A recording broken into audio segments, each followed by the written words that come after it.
Okay, good afternoon, everyone. Thank you so much for being here. My name is Sade, Oyinade, and I'm your moderator for today's panel, which is titled The Art of Indie Casting at the Proof Film Festival, powered by American Cinematique. Thank you for joining us. Appreciate it so much. This will be an hour-long panel, and we'll start with some moderated questions, followed by time for audience Q&A. So make sure you get your questions ready for our knowledgeable guests.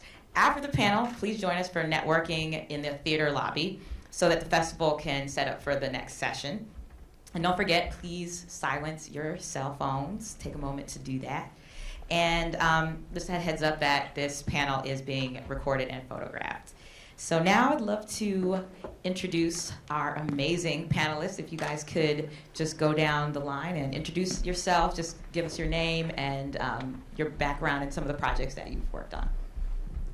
Hello, so my name is Olivia Brown. I'm a writer, director, and casting director. I've done a bunch of projects now. This year I've worked on about 4 projects that were kind of tough to do during like the strike.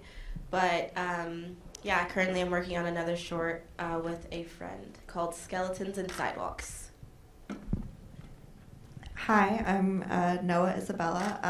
I am a casting associate director, also write stuff on the side. I started my career in New York, and I worked for a variety of casting directors there and cast some of my own projects,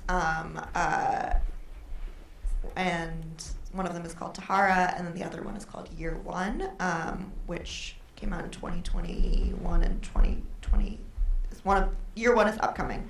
Anyway, and I'm relatively new to LA. Yeah, that's me. Hi, I'm Kim Williams. I'm a producer and a casting director. I've been doing this for probably far longer than many of you, your age, before you guys were even born. But I've dabbled both on the studio side of things and the indie side of things, both television and film. If I weren't this old, I could probably remember some of my credits, but I don't. But you can ask me anything, and I'm happy to share. Great, thank you. Well, let's go down, and talk about how each of you got into casting in the first place. So for me, it was like, I'm such a stubborn person that you can't tell me no, because I'm gonna do it anyways. So it was definitely my first short that I wrote, direct, and casted and produced, and just pretty much all of the hats for, making a short film. Is kind of how I got into casting. It was very okay, what do we need to do next? And casting was one of my favorite parts of shooting or putting together my short film. It's called The Colors of Me. So I kind of just fell into it, and then last year, 2022, I wrote, directed, and casted 4 shorts of my own. And that was the whole goal for the year. And one of the things that I wanted to accomplish was making sure that anyone who helped me during that process of shooting all 4 shorts in 1 year, which is a really tough thing to do. Won't do it again. Don't recommend it for anyone. Was for this year, I wanted to help everyone produce their own stuff. So I've been going around talking to directors and writers who are and doing their own cast or doing their own films, and I've just been casting for a bunch of those this year. So it's definitely been and it's a love-hate relationship with casting, because it's I love watching reels and sitting outside and seeing auditions and talking to actors, but then it's the bad half of which is dealing with actors that are kind of tough and have other priorities and aren't taking your project as seriously as the other ones. So it's kind of a love-hate relationship. I got into casting by making a mistake. I confused casting and casting directors and agents. I had been told in college that the best way to start your film careers to work for an agency, and I had an interview for a casting internship that I fully thought was with an agency until halfway through the interview.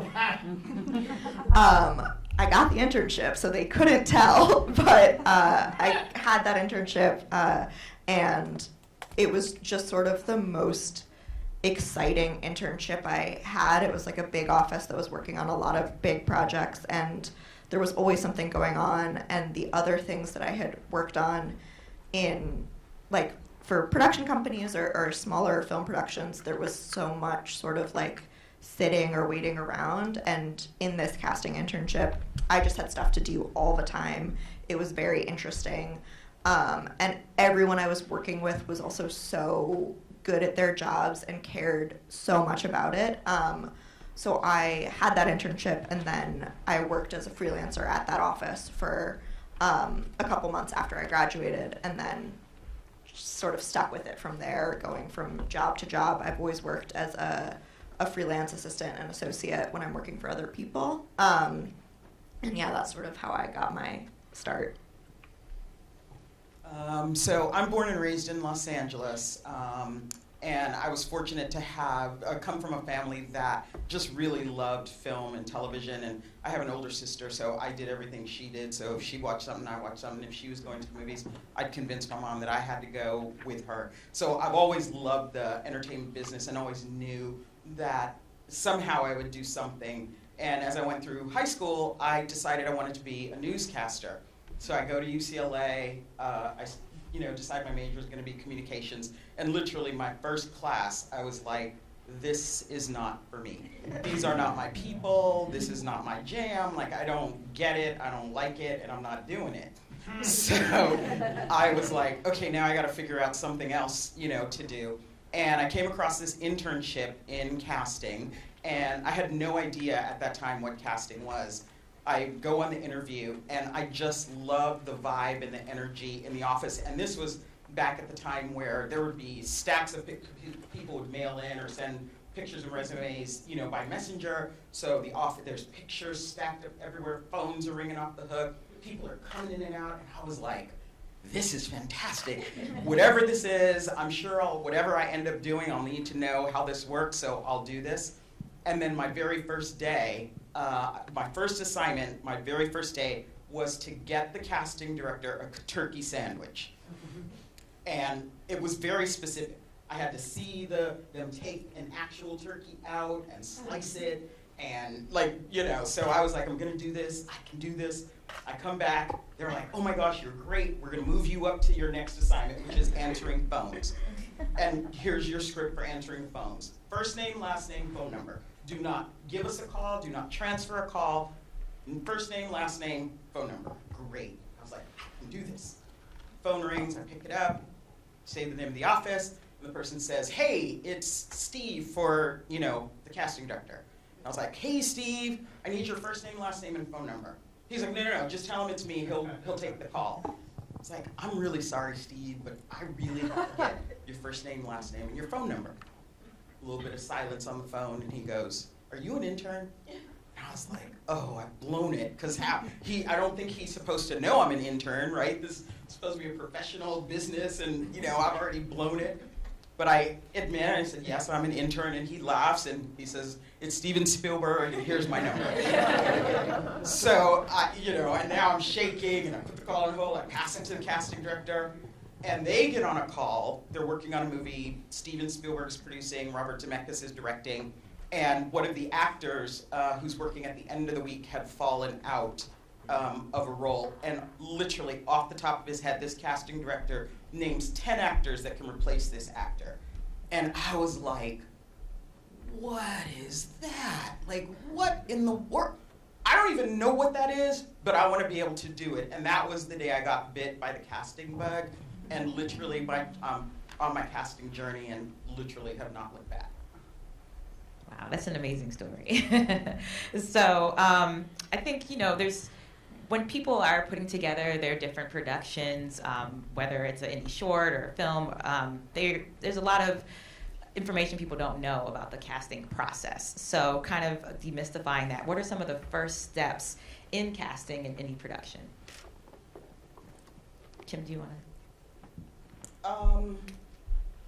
Well, having a script, having a budget, and then putting together a, interesting list of actors who can lead the project and also bring, value to it that doesn't actually cost you money, but can help you, sell it, raise additional money, advertise it. I think those are some of the key things I think about at the beginning. Yeah, I would say something that especially fresher filmmakers sometimes don't realize is the difference between offering a role to someone or attaching someone or having auditions. So knowing what roles you're willing to put an offer out for and which roles you want to have auditions for, and especially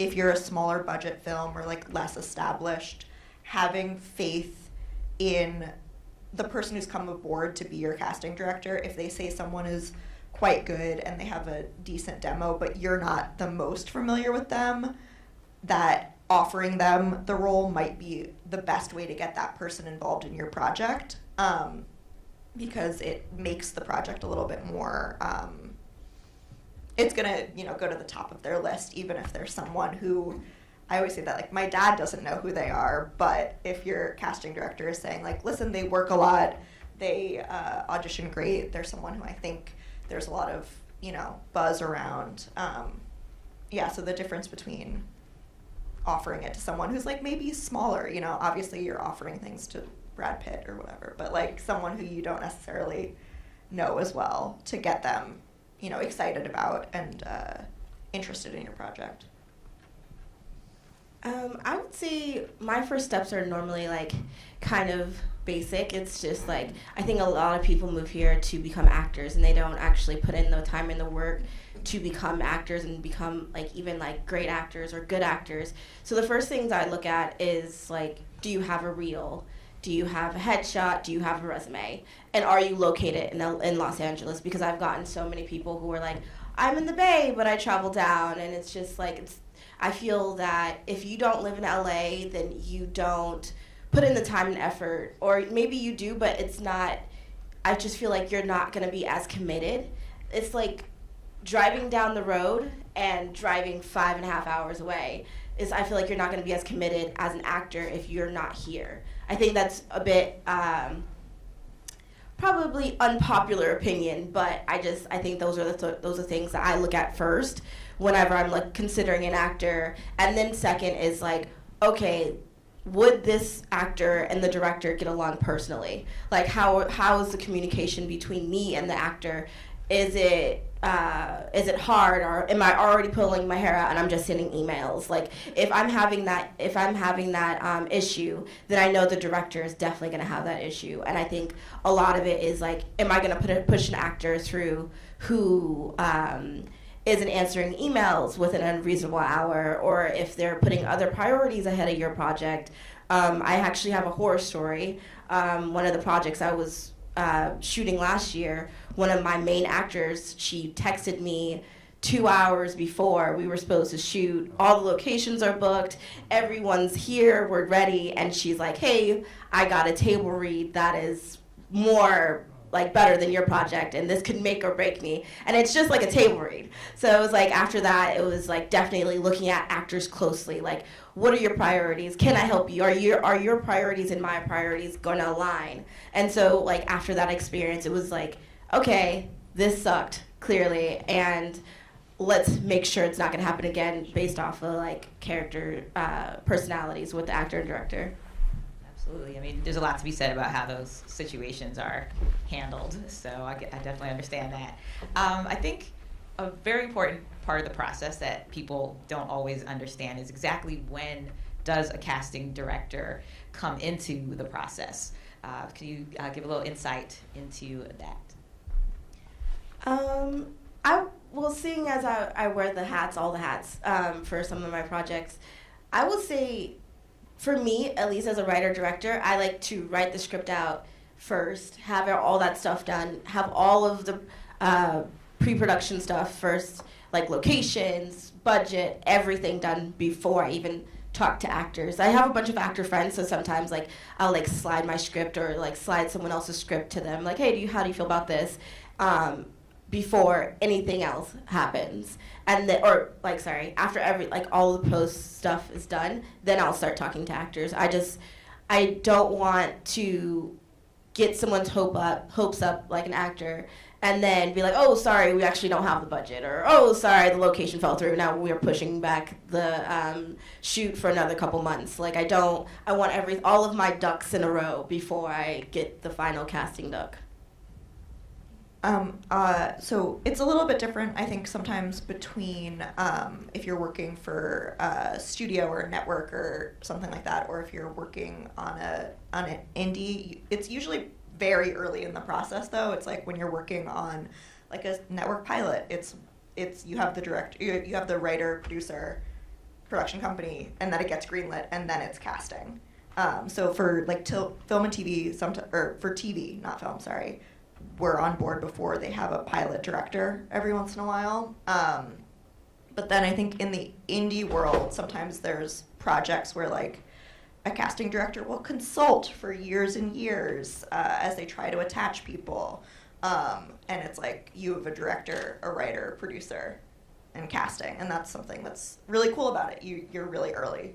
I don't know if you've... Yeah, I really feel like in the indie space, it's really critical that you bring your casting director on as quickly as possible, because typically a casting director will have relationships and connections to reps, actors that you wouldn't necessarily have access to.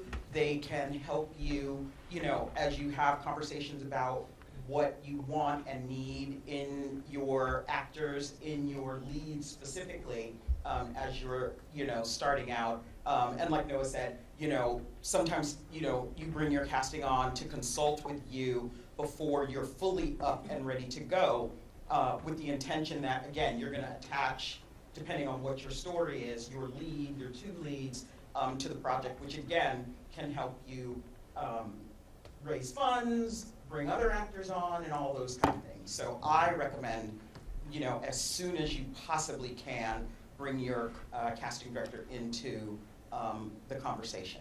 I think that's also why casting directors will get producer credits a lot of the time. I used to work for a woman, Laura Rosenthal, who cast The Kids Are All Right, and she cast that movie twice. She cast it as attaching people early on, and then that fell apart before they could get financing, and then she cast the whole movie again, which is the one that you've seen. And so she is a producer credit on that film. Yeah. I think that's a very good point, because that's a major part of the process. Kind of going off of what you're saying, what kind of advice would you all give to filmmakers who are looking to work with a casting director, especially on an indie project, whether it's when you come on board, just if you can give us a general idea of the different kinds of advice you would give a filmmaker on an indie project.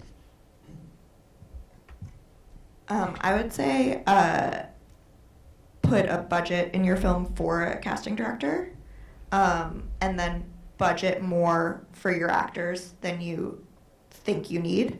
I think that's something people forget a lot of the time, and they like to be like, well, this is the minimum for actors, so this is what we're going to do. And I know fundraising is difficult and tricky, but it is ultimately it is still a business, and you're trying to make your project as attractive to people as possible.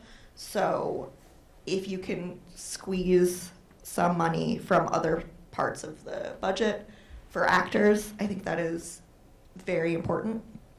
It's usually the second question I ask people when I'm asking them about a project. It's like, what's the script and what's your budget?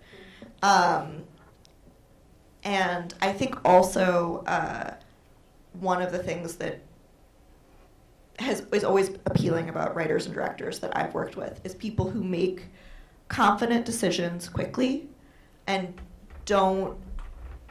are not always looking for a sort of shiny penny. You want to find the right person and the person who you feel deeply connected to. But a lot of the time, people just want to keep the ball, like just want to keep searching for the sake of searching. And I think it often speaks to a level of insecurity in their own talent. So making confident decisions quickly is something that's very appealing when you're working with a casting director. Yeah, I think, I'm not sure I agree with you on the, insecurity and talent. I think, like anything, when you're just starting out and you're just sort of getting your feet wet, there are going to be times where you're not sure, you can't make a decision, you want to make the right decision, this is your baby, this is the thing that you've put your heart and soul into, and you want to make it right. And so I think it's really important in those moments and times to have a casting director that you trust, that you've developed a relationship with, and then they can help with their experience, again, their relationships, to guide you to the right place. So I did an indie film over the summer. We were fortunate to get an interim agreement, and my director was a first-time writer-director. He's worked in the business before, but this is the first time he's actually written something. It was a very personal story. First time he's, helmed a film. And he was very, although he knows actors, he recognizes talent, his issue was then translating that to making a choice about who these, who he's gonna hire for these various roles. And my job is to, again, reassure him that he's on the right track. I would always say to him, take your time. If you're not sure about this, take the weekend, look at materials again, think about other options. Let's talk again on Monday. And because that's my job, is to help you navigate this really treacherous, tricky waters. And there would be times where I would say, here's who we should go to for this role. And he'd have, oh, I'm not sure, I don't know, I'm thinking about this and that, and I haven't seen him do this before, and I don't know. Again, that's fine, breathe, take your time, we can get through it. In that instance, we ended up going to a couple of other actors who had bigger names, but were just much longer shots. And I always think, take the shot. All they can say is no, take the shot, right? Not to Brad Pitt in some instances, but realistically take the shot, right? And we did, and it didn't work out. And we came back to the guy that I had been saying, like, this is the guy you should, he looked at his material again, he was like, okay, let's make the offer, we're gonna do it. So we make the offer, the actor reads it, he's like, I love this. He and the director get on a call together, and the director calls me and he's like, Kim, this is the guy. Like, I don't know what I was waiting for, I don't know what took me so long. But again, it's a process. And again, that's my job, is to let's go through it together, let's navigate this, let's figure it out, and we'll get there. So yeah, that's what I would say. I would say more like, again, this goes back to like the personality thing. Like, I would sit with, the first thing I do whenever I like talk to a new director or writer, whoever I'm casting for, is like sit down with them and have a conversation about who they see for which roles. Like, especially if they're like major roles and they're like the lead or even supporting, I would sit down with the director and ask them, what kind of personality do you see for this character? Who do you see for these characters? Because I think at the end of the day, it's about what the director wants, but also what you can like put in front of them. Like, for me, at least doing indie projects, like I'm not dealing with like big name people. So it's like definitely like kind of who is interested enough in this project and who fits this mold, what the director wants. So having an honest conversation about, or the director and writer, and like seeing like who would fit this personality, what can I do for you, and what's the budget that we can afford for these actors. Great, okay.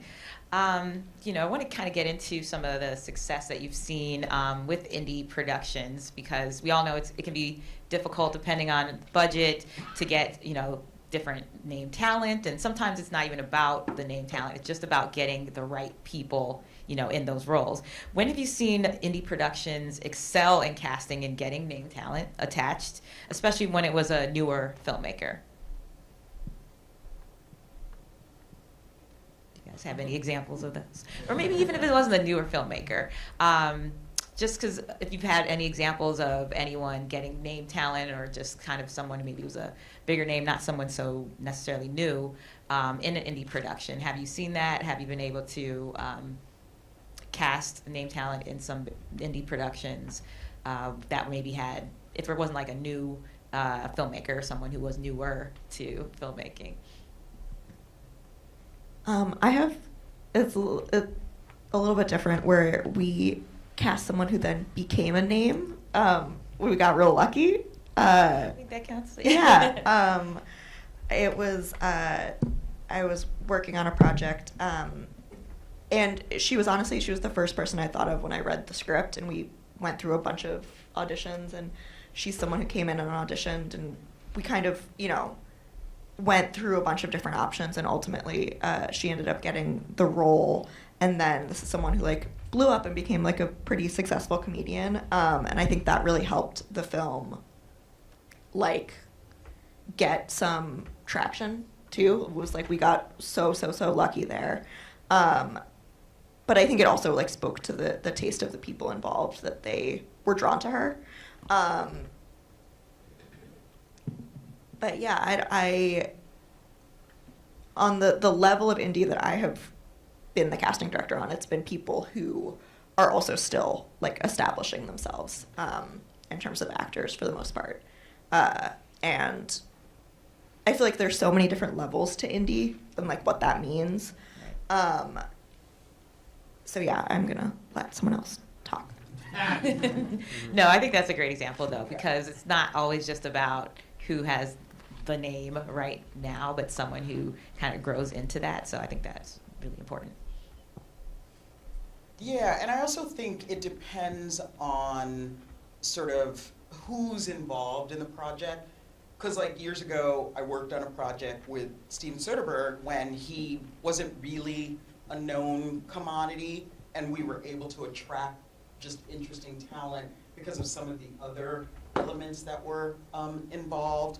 I worked on Magnolia with Paul Thomas Anderson, again, kind of before he'd had some success, obviously with Boogie Nights, but it was still one of those things where it was a very indie film and a very indie spirit. But again, because of what it was, we were able to attract these very interesting names. And we also found that sometimes when one person says yes, that opens the door to other people going, oh, that's okay. I'll look at that. I'll read that. Or getting calls, oh, I hear your script is fantastic. Can I read it? And, pitch you some people, and that, starts the momentum going. That said, I don't think, I love indie films. I love indie filmmakers. I love just bringing, fantastic and interesting actors to all these beautiful stories. So, I don't even know if that was the question, but I think you answered the question. I haven't worked with any bigger names yet. So. You will. It's like, what kind of advice do you have, or I guess more so, what do you look for in new acting talent that you're auditioning or looking to attach to different projects? I'm sure there's some actors here today, so if you could give a little insight into what you're looking for when you're looking for new talent. I would say drive. Like, are you willing to like put in the work to actually become an actor? Like I mean, it's LA. Everyone's met like 20 actors one day, and so it's what are you willing to do? Like, are you putting in the work? Are you looking up new auditions? Are you putting in the work of looking at? Are you studying actors on screen, studying their story? How did they get here? How did they do what they did to get here? That's what I look for the most. Like, not anyone, but anyone can have talent, but what are you doing with your talent? Because I've met a lot of actors who are like, oh yeah, I'm an actor. And I'm like, oh, do you go to school? Have you taken classes? Do you have an acting mentor? Like, and people are like, oh no, I'm just a natural talent. I'm like, oh, you're not serious. Like, that's a huge red flag. If you're not putting in the work, or like I was saying earlier, one of my basic rules is headshots, having a reel, having a resume. Like, these I feel like if you don't have any of this, like, you're not a serious actor. This is LA, so you could go and meet a starter photographer who is looking for someone to fill their portfolio. Boom, headshot. You could go online on Google and look up acting reels and see what they're doing on their reels and do the same thing. Everyone has a phone. You could just upload an audition tape, or not an audition tape, but upload a reel, and then you can have one there too. So it's like, if you are not driven to perfect your craft, why should I take the time and, put you up for an audition, or like send you to the director and stuff like that? So. This is one of those things that I feel like is always so tricky, but it's always great to see someone who's doing something. Like, I feel like obviously you're auditioning to get work, and then people are saying to get an audition you need to be working, but I always find it like if someone's been in a short that their friend produced that I go see because I have a friend who is related to that, like, that sort of thing is like where I don't know where else you would meet or find new actors. And I think also so finding people through work that they're doing, and then really like if you're getting auditions for smaller roles, I think people sometimes, you do all this studying, you do all this practice, and then you're coming in for, barista number 3.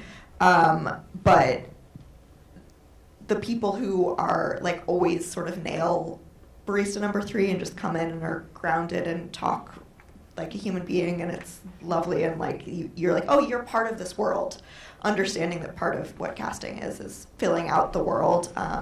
So people who do great auditions for like even those simple little line stuff, that's always impressive. I'm like all over the place, you guys. So I watch everything: films, television, shorts. I go to festivals, so I find actors that way. I attend, showcases of schools. I even meet people just on the street at Nordstrom and Starbucks, whatever it is. Again, depending on what I'm working on, sometimes it'll be for something specific. Sometimes there's just something about this person that I meet that I'm like, okay, I'll take your information, I file it, and then at some point, inevitably, I'll go, oh my God, what about that guy that I bumped into, outside the, movie theater the other night, or a year ago, or whatever it is.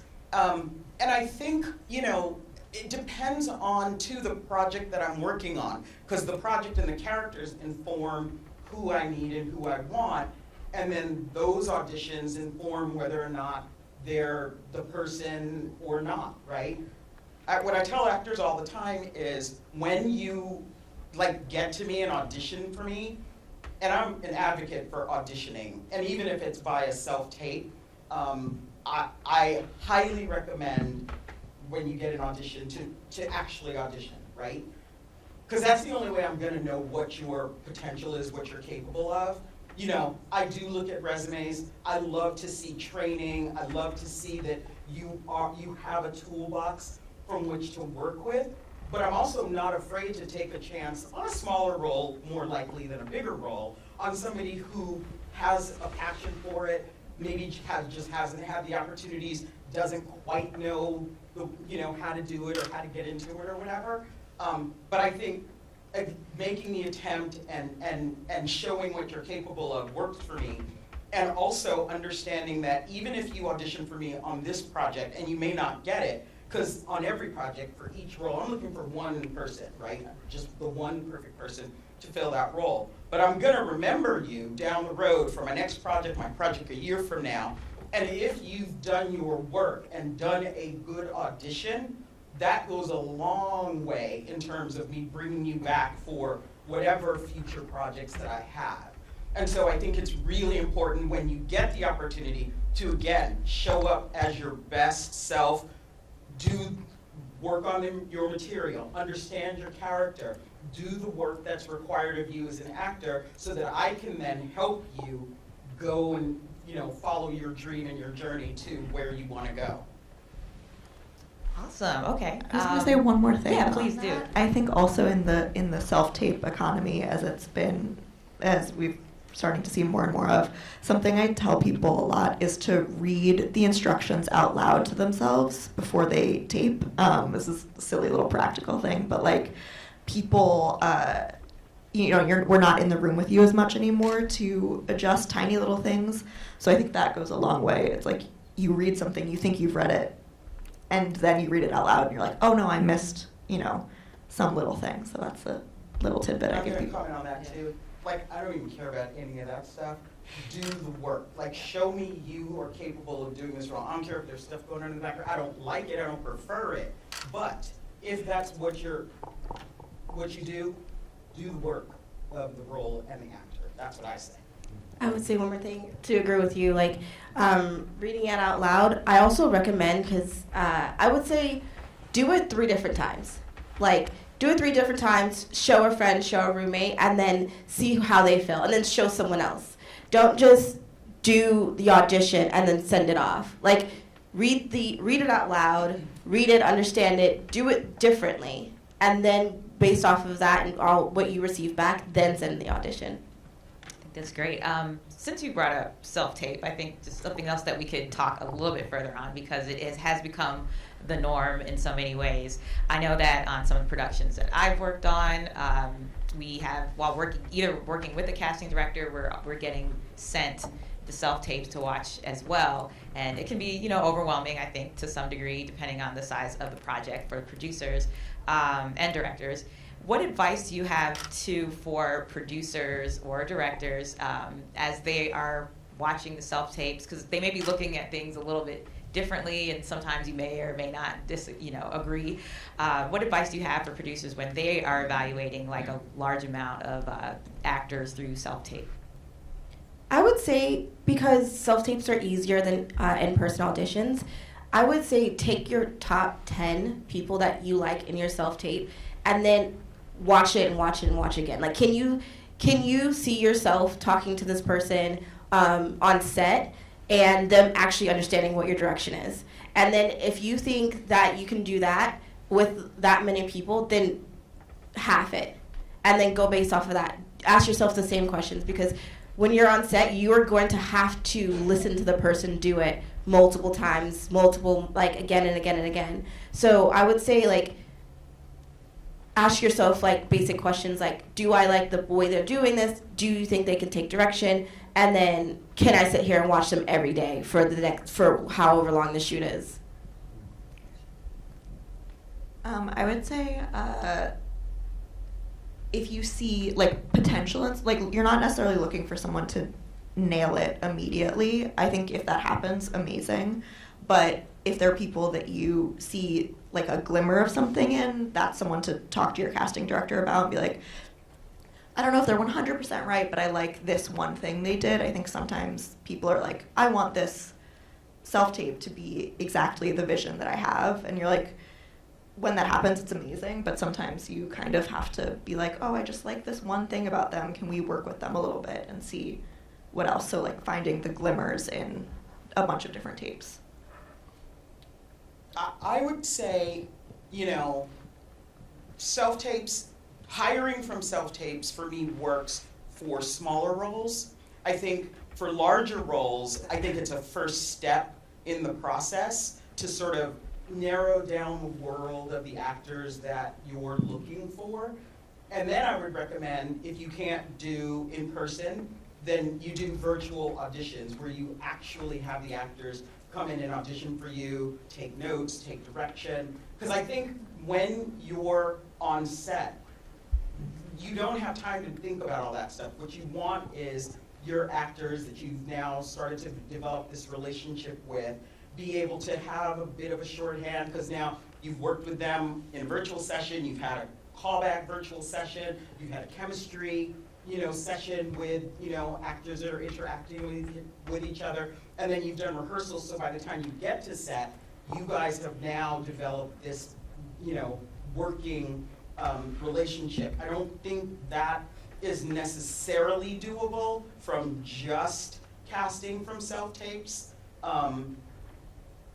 It can be done, but I think you need a really skilled, either you as the filmmaker have to be very skilled and know exactly what you want, or you have to have a really skilled casting director who can assemble a cast that makes sense, that works, and can deliver for what you need when you're on set. Oh, thank you. I think that's an amazing point, because I feel like sometimes there's a little bit of pressure to just make your selections right from, the self-tapes that you receive, but kind of taking it that next step is a really important part of the process. Absolutely. And I also, when I get self-tapes in, it's so interesting. Sometimes I'll get actors who I'm like, oh, almost, or they're kind of in the zone, but they're not in the zone. And then I'll go back to them or their reps and go, okay, let's take this again. Here are a couple notes. Let's do it again.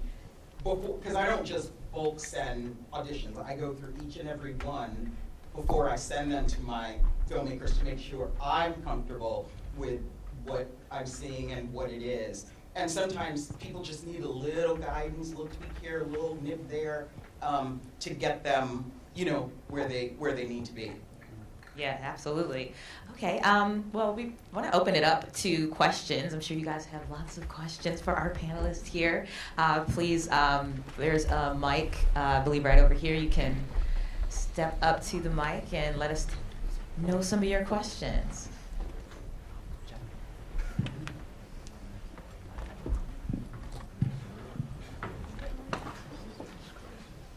Hey guys, thanks so much for being here. This is sort of referencing back something that was being discussed a little earlier, but when you're on an indie production and obviously you're working on a limited budget, how do you know when to do an offer versus asking someone to audition? Like when you're the little guy, when is it? Is it a slap in the face to ask certain actors to audition? And if so, how do you know that? And I guess additionally, other forms of auditioning, setting up a meeting between the actor and the director, things like that. Is that something that is commonly done? Do you recommend it? Etc. Thank you. I think it's a case by case process. I feel like I'm not going to have a great answer for you there. I feel like that's one of the things that you would sit down and talk to with your casting director. I feel like most of the time you'll sit down, you'll have that conversation with your casting director, and they'll say something like, I think we might have a better shot if we offer it to them, but we can ask to audition. As you said, the worst thing they can say is say no. But nobody is, I feel like, thinking about anyone else enough to be like, wow, this is such a slap in the face. I'm never going to work with this person ever again because they asked me to audition, So I think it's definitely a case-by-case situation, and the size of the role, the script, the type of role it is, the type of things this person has done. It's not uncommon for you to ask someone to audition, and then the agent will come back and be like, actually, they're just going to be an offer for this. And then you get to decide, do I want this person enough to offer it to them? Do I feel like I need to see an audition? So it is sort of like a case-by-case situation. Yeah, I agree. I think it's case by case. I think one thing that's important is to understand what you have and where you are, and to know that if you're talking about the leads of your film, especially in an indie space at a certain budget level, 99.999% of the people that you're going to want are going to be offer only. And I think knowing that and understanding that, I think helps the process to go a little bit smoother. Because again, from a casting perspective, I'm not going to, these 10 actors, agents, and asking them to audition because I know they're not, I just know they're not, that's not gonna happen, right? So that's not even a realistic ask. A more realistic ask would be, okay, we can make an offer subject to a creative meeting. That doesn't always work, but sometimes you can make an offer and say, let's then put you guys together, have a creative conversation, see if, this is gelling, and we can go from there. But I think, again, in the indie space, especially if you're younger in that space, most likely you're going to be making offers on your lead, your key roles. Yeah, I'm just gonna piggyback off what they both said. I would just talk to the director. What do they want to do? Are they comfortable with just offering only, or do they how bad do they want an audition? Thanks so much. Those great answers. Thank you. Next question. Hi, thank you for being here. I have a question from an indie producing perspective in terms of attaching a casting director early on in the project before financing's in place. So what kind of materials or packages do you all respond to when someone's reaching out and hoping to attach you to their project? It helps with finding an actor and moving it forward.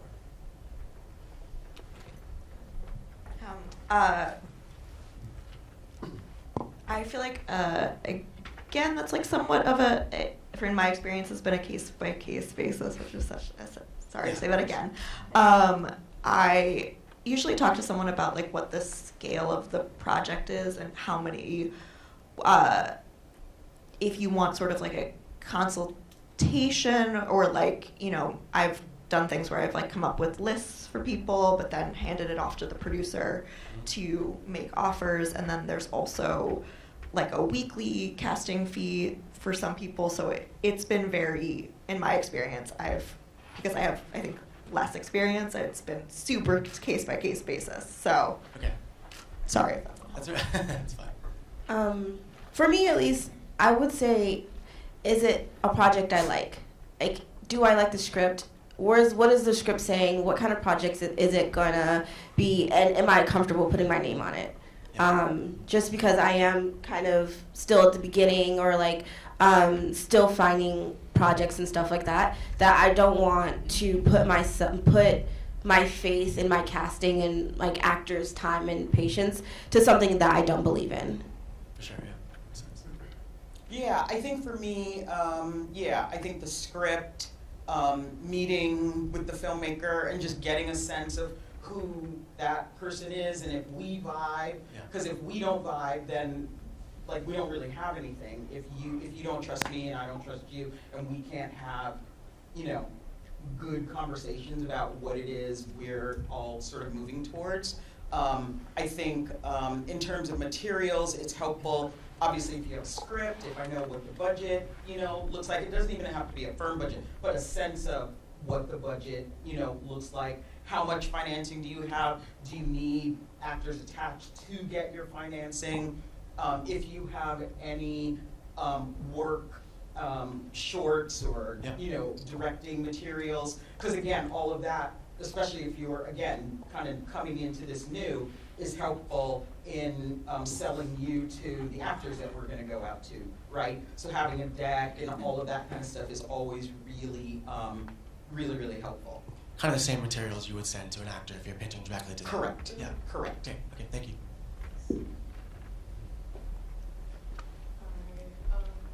I would like to thank you all again for being here. And also, I'm curious, for filmmakers who are interested in working with non-actors, what does the casting director role look like? And what does that process look like if you've ever worked with a filmmaker who's interested in that? And by non-actors, is it you, are you in a specific world, like circus performers, for example, who aren't actors, but you want that, Exactly, or people who are working as a farmhand or something like that? Yeah, I mean, I think same thing. I think you still want to have a casting process because you want to make sure that the people that you're bringing into this can deliver your scripted material, and you can make your days and all of that stuff, and that they pop on camera and are able to tell the story that you want to tell. I would say, yeah, like, even if you're a circus performer, you're still gonna have to, like, know what to do on set and where you're supposed to be. You're also still gonna have to talk to the director and, like, mesh well with them, so it's definitely still personality. Even if you aren't an actor, you're still gonna have to know the day-to-day of, like, being on set.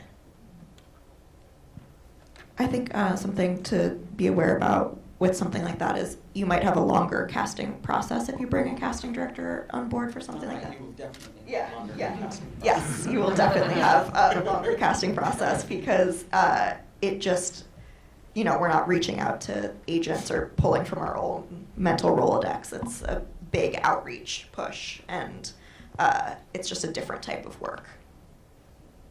And also in those scenarios, rehearsals are critical so that, again, once you get to set, everybody is jiving, knowing what they're supposed to do, especially in a space where people aren't used to being on a set and in front of a camera and taking directions from a director. You really want to make sure you build in a lot of rehearsal time into your schedule.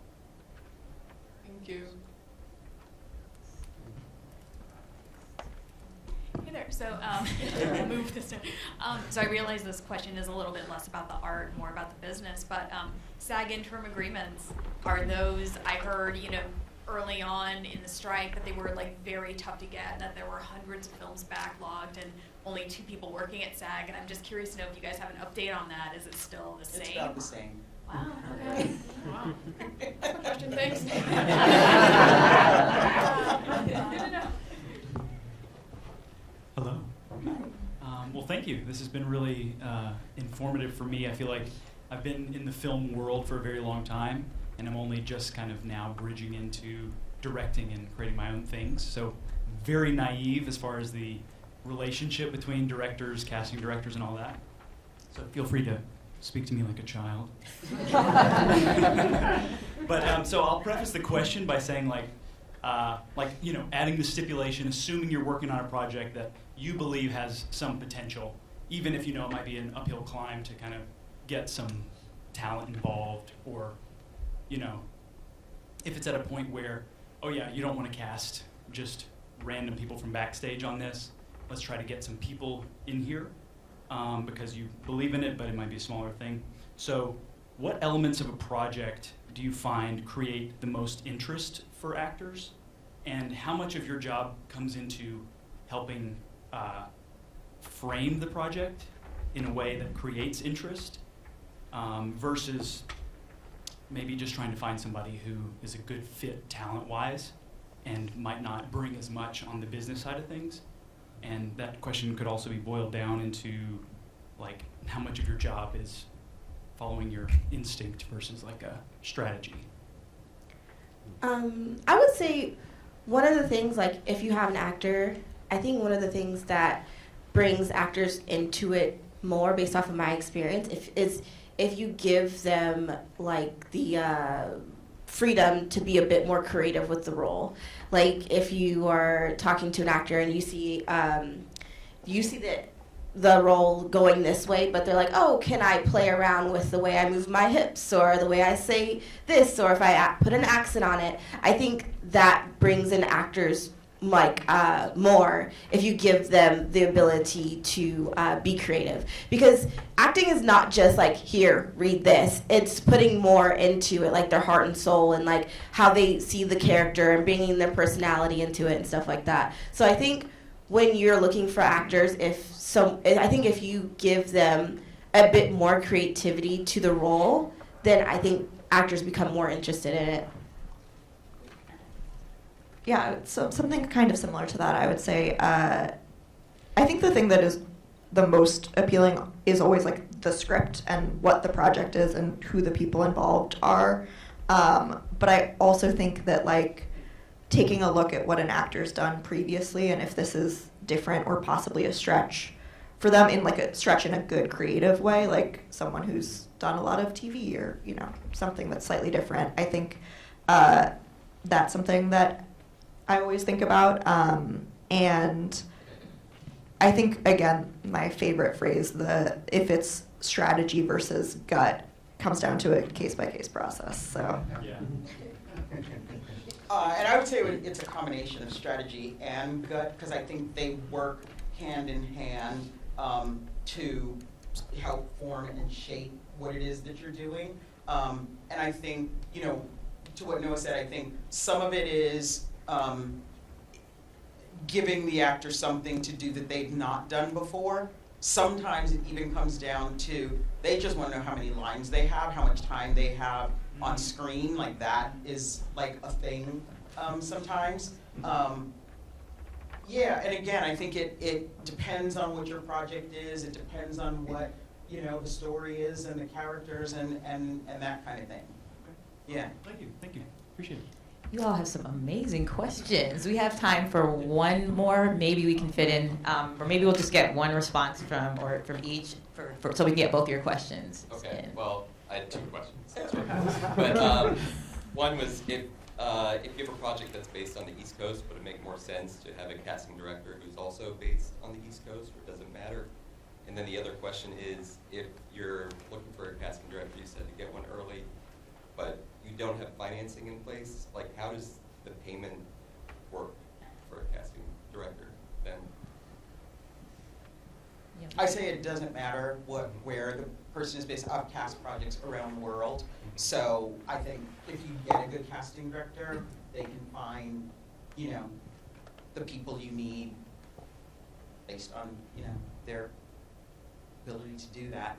And then in terms of, you know, payment, I think it, you know, you gotta have money to have a business, right? And so even in the early phases, if you're going to bring your casting director on, you gotta figure out how to compensate them for that time, you know, in that early part of it, that early development part. You bring them on as a consultant and figure out, you know, some kind of deal that makes sense for them to do the work that they need to do. And then once your financing is in place and you're in pre-production, then, you know, you most likely you've pre-negotiated that anyway, so that deal is in place.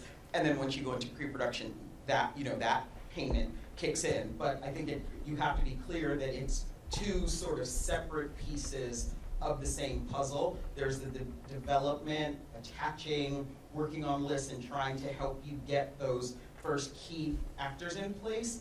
And then the casting fee, that is to cast, you know, the rest of the pieces of the puzzle and the other part of the work that needs to be done.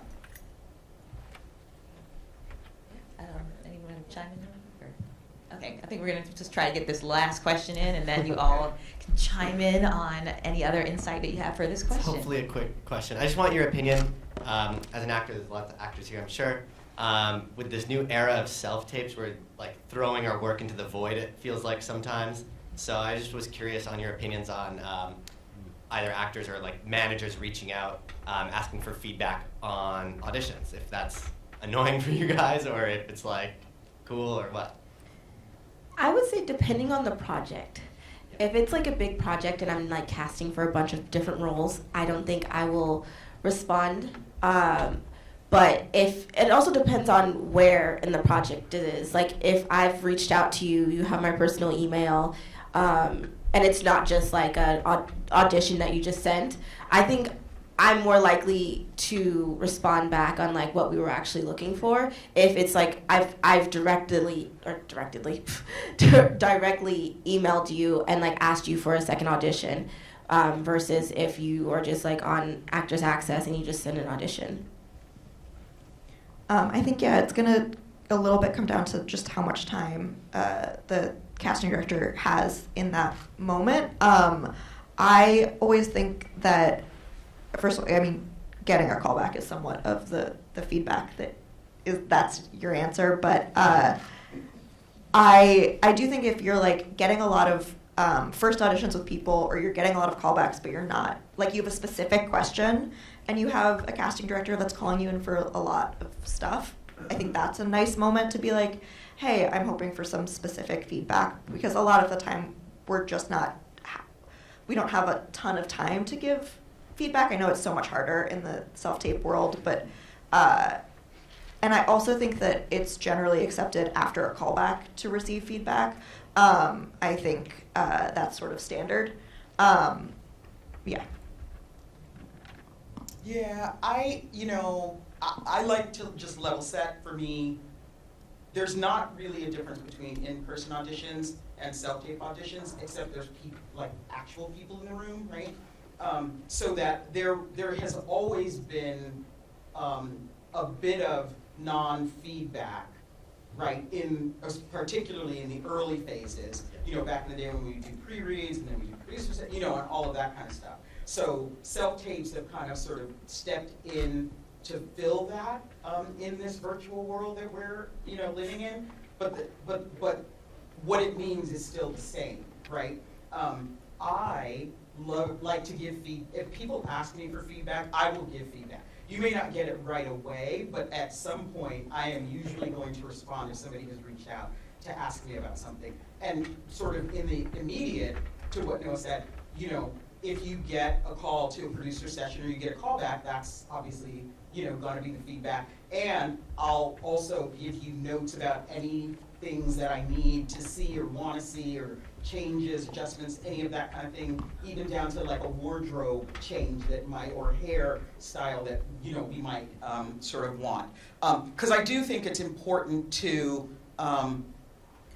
for people to know that what they're doing, one, is being seen, and to know, again, a lot of it has nothing to do with you as an actor. There's all this stuff happening that's, way beyond your head. So, again, your focus should be deliver the best possible audition that you can.